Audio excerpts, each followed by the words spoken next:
नमस्कार, मेरा नाम है डॉक्टर पुरु धवन और आज इस वीडियो में आपको देने वाला हूं वो फ्री डाइट जो आपका क्रिएटिनिन लेवल को डाउन कर सकती है। अगर इस डाइट को समझना है तो पहले आपको समझना पड़ेगा कि क्रिएटिनिन क्या है, कहाँ बनता है, तभी आप इस डाइट से होने वाले असर को समझ पाओगे, इसके फायदे को देख पाओगे, इसके नुकसान को देख पाओगे।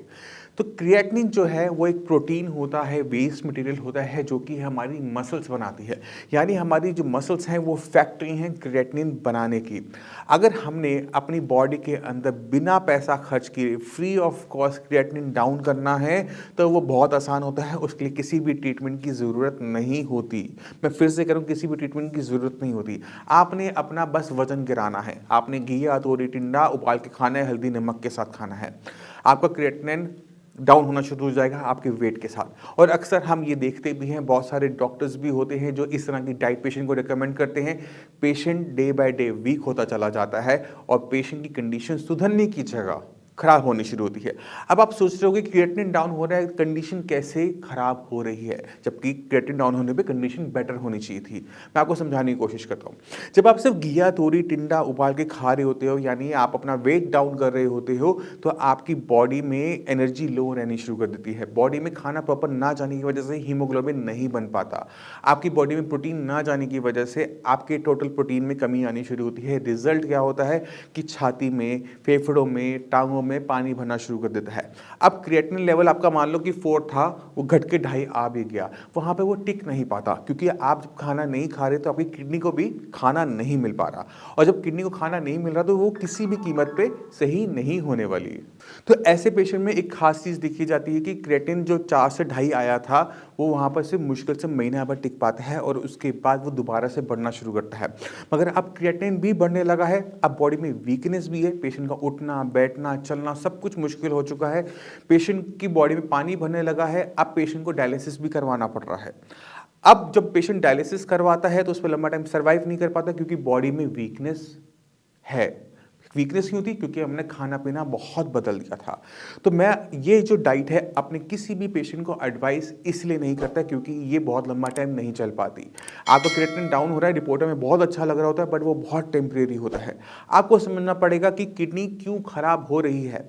आपने डाइट बदली थी, अपना बीपी कंट्रोल में नहीं किया, आपको शुगर कंट्रोल नहीं किया, तो जो क्रिएटिनिन डाउन हुआ था वो सिर्फ मसल मास, यानी जो हमारी क्रिएटिनिन की जो फैक्ट्री है उसे छोटा करने से हुआ था। अगर यहीं पर आप दूसरी तरीके से काम करते, अपनी बीमारी को समझते कि आपकी किडनी को किस चीज़ ने नुकसान पहुंचाया था, तो अगर आपकी किडनी छोटी हो रही है तो चांसेस ज़्यादा होते हैं कि किडनी को नुकसान पहुंचाया है बीपी ने। आपका बीपी कंट्रोल में था या नहीं था? अगर आपका बीपी कंट्रोल में आप ले आते हो तो किडनी को और नुकसान नहीं होता। आपका क्रिएटिनिन लेवल 4 था, वो 4 पे ही टिका रहता है, क्योंकि अब किडनी को और नुकसान नहीं हो पा रहा। तो ज़रूरी क्या है? पहले उस बीमारी को हटाना जिससे आपकी किडनी को नुकसान हो रहा है, चाहे वो बीपी है, चाहे वो शुगर है। एक बार ये बीमारी की जड़ कंट्रोल में आ जाती है तो किडनी को और नुकसान होना बंद हो जाता है। अब सवाल है कि हम किस तरह से क्रिएटिनिन डाउन कर सकते हैं बिना खाने को बहुत ज़्यादा टाइट किए हुए। अगर हम ऐसे पेशेंट में क्रिएटिनिन को डाउन करना चाहते हैं तो हमारे पास एक ही रास्ता होता है, वो है किडनी की फंक्शनिंग को बढ़ाकर, और कोई दूसरा रास्ता नहीं है। अगर किडनी किसी भी तरीके से अपने फंक्शन को बढ़ाती है तो हम क्या देखते हैं कि क्रिएटिनिन लेवल डाउन होने शुरू हो गए। अब वीडियो में आगे बढ़ने से पहले आप मैं चाहता हूं कि कुछ रिपोर्ट्स को देखो, कुछ पेशेंट की इंटरव्यूज को आप देखो। नमस्कार, मेरा नाम है डॉक्टर पुरु धवन और आज हमारे साथ पेशेंट हैं मिस्टर अमित। अमित जी जुलाई के महीने में आए थे। जुलाई में आपका क्रिएटिनिन कितना था बताओ, वो तो देख के बताओ। 9.67। और आज क्या महीना चल रहा है? महीना चल रहा है दिसंबर। क्या लेवल है क्रिएटिनिन का? 4.8। 4.8। हमने 4-5 महीने के अंदर लेवल 9 से, जब था 9 से 4 आया। जब 9 था डॉक्टर ने क्या बोला था आपको, क्या करना है? डायलिसिस करानी। डायलिसिस करवाया आपने अभी तक कोई? जब 9 का क्रिएटिनिन लेवल था तो शरीर में क्या दिक्कत महसूस कर रहे थे? थकान महसूस होती थी और नींद ज़्यादा आती थी। और क्या दिक्कत हो रही थी? सही सुस्त रहता था बिल्कुल। सही सुस्त था। जब शरीर में बहुत ज़्यादा क्रिएटिनिन यूरिया लेवल बढ़ जाते हैं तो बॉडी में अलग अलग टाइप के सिम्टम आते हैं। नींद आना ज़्यादा, नींद बिल्कुल चले जाना, खुजली होना, जैसे आपको खुजली थी आप बता रहे थे, थकावट होना, ये सारे बढ़े हुए क्रिएटिनिन लेवल, यूरिया लेवल के सिम्टम होते हैं। जैसे जैसे खून साफ होता रहता है वैसे वैसे सिम्टम चले जाते हैं। अभी कोई सिम्टम महसूस कर रहे हो? नहीं। अभी कोई दिक्कत? नहीं, कोई दिक्कत। कोई दिक्कत नहीं हो रही। तो जो पिछले 5-6 महीने में इलाज चला, जो शरीर में बदलाव आया, एक बार बताओ कि क्या बदलाव आया शरीर के अंदर? एक तो सर मेरा खून कम था, हम्म। खून हो गया 11। 11 पॉइंट हो गया, तब कितना था खून आपका? मेरा जी 5 पॉइंट कुछ था जी। अच्छा, अभी इंजेक्शन लगवाने पड़ रहे हैं खून के, नहीं लगवाने पड़ रहे? इंजेक्शन मैंने कभी लगवाया। बिना उसके मेडिसिन से ही खून बनने लग गया? और क्या फ़ायदा हुआ? शरीर थकान नहीं मानता, थोड़ा बहुत काम करता हूँ, थकान नहीं होती शरीर में। अच्छा, तो जो बाकी किडनी के मरीज हैं उनको क्या बोलना चाहोगे?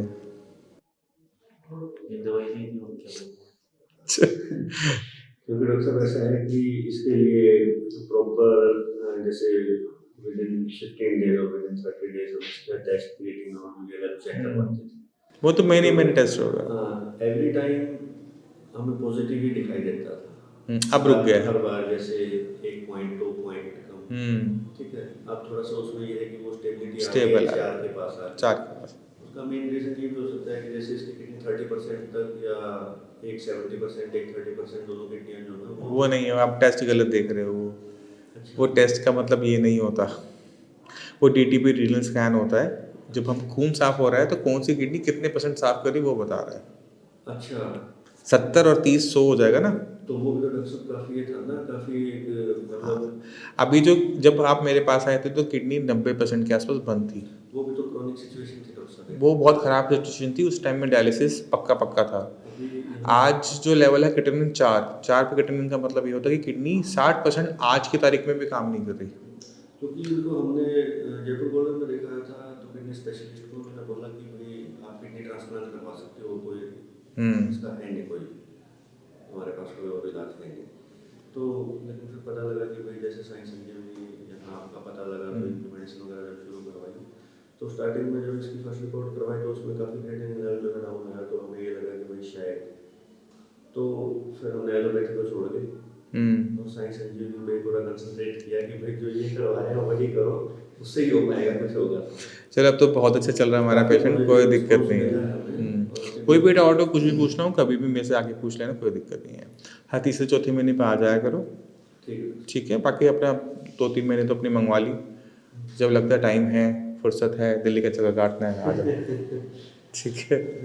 मतलब चलो, तो ये है कि आपकी कृपा से ये थोड़ा बिल्कुल ठीक हो जाए तो चक्कर काटने बंद ही कर देंगे फिर हम। देखो झूठ क्या बोलूँ, अगर मेरे बस का होता तो मैं पहले महीने में कर देता। चलो इतना भी काफ़ी है डॉक्टर साहब। ये तो आप सोचो, एक अच्छा मरीज़, एक अच्छा ठीक हुआ मरीज़ हमारी सबसे बड़ी वो एसेट होती है, क्योंकि वो इतने मरीज़ भेजता है जो हम संभाल नहीं सकते, हमें कुछ करना नहीं पड़ता। तो हम खुद चाहते हैं कि अगर कोई मेरे पास होता मैं ज़रूर देता, बट ऐसा है नहीं, मेरे पास नहीं, किसी के पास नहीं है। अगर मेरे पास नहीं, किसी और के पास होगा, कहूँगा उसके पास जाके इलाज करवा लो। तो चीज़ होनी चाहिए, होगी तो ज़रूर मिलेगी, ठीक है। अच्छे से खाओ, जो दे रखा है उसे अच्छे से लो, मेडिसिन टाइम से लो, लेवल जो डम करवाने कैसे करवाने वो मैं करवा दूँगा, कोई दिक्कत नहीं, ठीक है। चलें पेशेंट के अंदर हमने किसी को भी घी या तो टिंडा उबाल के नहीं दिया है, उनका वजन कम नहीं किया है, बॉडी में ताकत लाई गई है।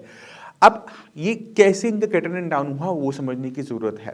यहाँ पर जैसे मैं हमेशा कहता हूँ कि किडनी की फंक्शनिंग पे काम करो, किडनी को जो नुकसान पहुँचा रही बीमारी उस पे काम करो। तो जैसे ही बीपी हटा, शुगर हटा, तो किडनी को नुकसान होना बंद हुआ। अब जब हम किडनी को मेडिसिन देते हैं तो किडनी की फंक्शनिंग बढ़नी शुरू होती है। किडनी की फंक्शनिंग बढ़ने का मतलब है कि क्रिएटिनिन की, यूरिया की क्लियरेंस बढ़नी शुरू होती है, और रिजल्ट क्या होता है कि क्रिएटिनिन और यूरिया डाउन होना ही शुरू हो जाता है। यहाँ पर डाइट जो है वो बैलेंस्ड है, पेशेंट को दाल भी दी गई है, रोटी भी दी गई है, अगर शुगर नहीं है तो चावल भी दिया गया है, पोहा भी दिया गया है, बिस्किट भी दिया गया है, उसको उपमा भी दिया गया है, उसे इडली भी दी गई है, उसे सांभर भी दिया गया है, उसे डोसा भी दिया गया है। यानी खाने पे किसी भी टाइप का परहेज नहीं करवाया गया। बहुत लिमिटेड परहेज होता है, वो भी मैं आपको समझा देता हूँ। अगर हमने किसी किडनी पेशेंट को सही रखना है तो सबसे पहले हमें कंट्रोल करना पड़ता है पोटेशियम की, उसकी बॉडी में पोटेशियम ना बढ़े। इसके लिए उसे जड़ वाली सब्जियां जिनका कलर ब्राउन होता है वो नहीं खानी होती। अब सब्जी जो ब्राउन ज़मीन के नीचे लगने वाली ज़रा सी होती हैं, आलू, शकरकंदी, अरबी, जिमगन, कचालू, अगर आप इन सब्जियों को अपनी डाइट से बाहर निकाल देते हो तो पेशेंट की बॉडी में पोटेशियम नहीं बढ़ता। और सब्जियां कौन सी होती है जिसको हमें नहीं खाना होता है या अवॉइड करना होता है, वो है हरे पत्तेदार सब्जियां, यानी पालक, बथुआ, मेथी, सरसों, धनिया, पुदीना। इनकी साग और चटनियां मना होती हैं। यानी आप पुदीने का पराठा खा सकते हो, मेथी की रोटी खा सकते हो, आप और कोई चीज़ बनाना चाहते हो आटे के साथ गूंथ कर आप वो खा सकते हो, आप बस इनका साग और चटनी नहीं बनाओगे। ये सब चीज़ें हम क्यों कंट्रोल कर रहे होते हैं? क्योंकि पोटेशियम की मात्रा अगर बढ़ जाए किसी किडनी फेलियर पेशेंट में तो उस पेशेंट को हार्ट अटैक आ जाता है, पेशेंट की डेथ हो जाती है। इसी वजह से हमें इन सब्जियों पे इतना कंट्रोल करना पड़ता है। फ्रूट्स के मामले में भी हमें कुछ चीज़ों का ध्यान रखना होता है कि हाई पोटेशियम फ्रूट्स पेशेंट ना खाए, जैसे केला है, कीवी है, एवोकेडो है, खजूर है, ड्राई फ्रूट्स हैं, नारियल पानी है। अगर इन फ्रूट्स को हम निकाल दें, इसके साथ साथ जितने भी खट्टे फ्रूट होते हैं, संतरा, मौसमी, कीनू, आम, अचार, ये सब हमें बंद रखना पड़ता है। बाकी जितनी भी फ्रूट्स हैं, चाहे पपीता है, सेब है, अमरूद है, चीकू है, ये सारे के सारे फ्रूट्स एक किडनी फेलियर का पेशेंट ले सकता है। अब हम बात करें तो इसमें हमने बहुत ज़्यादा परहेज नहीं किया है। हमने दो चीज़ों के लिए मेनली परहेज किया, एक पोटेशियम के लिए, दूसरा किया हमने एसिडिक फ्रूट्स के साथ। एसिडिक फ्रूट्स के साथ हम इसलिए करते हैं क्योंकि अगर हम इसे खाते लेते हैं तो हमारी बॉडी में जो मेडिसिन ले रहे होते हैं सोडियम बाइकार्बोनेट की, वो काम नहीं कर पाती। उसको काम करने के लिए हमें अपनी बॉडी के अंदर खट्टे पदार्थ ले जाने बंद करने पड़ते हैं क्योंकि उनके अंदर एसिड होता है। एसिड और सोडा आपस में रिएक्ट करते हैं और वो दवाई वहीं पर ख़त्म हो जाती है। हमें चाहिए वो जो हम टैबलेट ले रहे हैं वो हमारे ब्लड तक जाए और ब्लड के एसिड को न्यूट्रलाइज करे, ना कि हमारे खाने को। इस वजह से हम खाने में एसिड बंद करते हैं और ब्लड के एसिड को न्यूट्रलाइज करते हैं सोडा की हेल्प से। तो ये बहुत बेसिक चीज़ें हैं, आपको समझनी पड़ेगी। मैं उम्मीद करता हूँ इस वीडियो से आप समझ गए कि किसी भी किडनी फेलियर पेशेंट में क्रिएटिनिन डाउन करना बहुत आसान काम है। उसके लिए किसी टाइप की मेडिसिन की ज़रूरत नहीं पड़ती, सिर्फ खाना पीना आपको इतना टाइट करना पड़ता है कि आप हर महीने अपना आधा 1 किलो 2 किलो वजन गिराओ। मगर आपकी भी वजन गिराने की एक लिमिट है, उस लिमिट में आपको दिक्कत होगी, आपकी बॉडी में वीकनेस आएगी, आपकी किडनी जो काम कर रही है वो काम करना भी छोड़ देगी, उसके बाद कोई डॉक्टर आपकी मदद नहीं कर पाता। तो इस तरह की डाइट को फॉलो करना कभी भी एडवाइस नहीं होता। अगर आपने क्रिएटिनिन डाउन करना है, हमारे पास एक ही रास्ता है, वो किडनी की फंक्शनिंग को बढ़ाकर। और किडनी की फंक्शनिंग बढ़ाने के लिए हमें पहले काम करना पड़ता है बीमारी की जड़ पे, चाहे वो बीपी हो, चाहे वो शुगर हो, चाहे वो पॉलीसिस्टिक किडनीज हो, हमें उस बीमारी की जड़ पे काम करना है। एक बार जड़ कंट्रोल में आनी शुरू हो जाती है तो उसके बाद किडनी की फंक्शनिंग बढ़ाना आसान होता है, जैसे मैंने आपको पेशेंट के साथ दिखाया। तो आपको घबराना नहीं है, आपको सही डिसीजन लेने होते हैं कि आपने अपनी डाइट नहीं छोड़नी, क्योंकि किडनी की दिक्कत तो ज़िंदगी भर रहेगी। क्या आप इस डाइट पे ज़िंदगी भर रह सकते हो? खुद से एक बार ये सवाल करके देखो।